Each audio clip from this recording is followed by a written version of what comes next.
यूपीમાં bulldozer action પર supreme કોર્ટે સરકારને ઝાટકી 10-10 લાખ વળતર આપવા આદેશ। સુપ્રીમ કોર્ટે પ્રયાગરાજમાં 2021માં થયેલા બુલડોઝર એક્શન પર મંગળવારે નિર્ણય સંભળાવ્યો છે। કોર્ટે પ્રયાગરાજ ડેવલપમેન્ટ ઓથોરિટીએ 5 અરજીકર્તાઓએ 10-10 લાખ રૂપિયા વળતર આપવાનો આદેશ આપ્યો છે। આ વળતર 6 અઠવાડિયાની અંદર આપવામાં આવશે। કોર્ટે એમ પણ કહ્યું કે નોટિસ મળ્યાના 24 કલાકની અંદર મકાન પાડવાનું ખોટું હતું અને તેને ગેરકાયદેસર માન્યું છે। કોર્ટે કહ્યું કે આ વળતર એટલા માટે પણ જરૂરી છે કે જેથી ભવિષ્યમાં સરકાર યોગ્ય પ્રક્રિયા વિના લોકોના મકાન પાડવાનું ટાળે।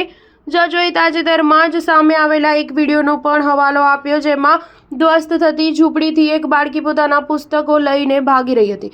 ઉત્તર પ્રદેશના આંબેડકર નગરનો એક વિડીયો 23 માર્ચે સોશિયલ મીડિયા પર ઝડપથી વાયરલ થયો હતો। આ વાયરલ વિડીયોમાં એક બાળકી બુલડોઝરની કાર્યવાહી દરમિયાન પોતાની ઝૂંપડી તરફ દોડતી નજર આવી હતી। બાળકી ઝૂંપડીની પાસે પહોંચીને પોતાની પુસ્તકો લઈને જલ્દીથી બહાર આવે છે। સુપ્રીમ કોર્ટે આ પહેલા 7 માર્ચે ઉત્તર પ્રદેશ સરકારને બુલડોઝર કાર્યવાહીને લઈને આકરી ફટકાર લગાવી હતી। પીડિતોનું કહેવું હતું કે રાજ્ય સરકારે ભૂલથી તેની જમીનને ગેંગસ્ટર અતિક અહેમદની સંપત્તિ માની લીધી હતી।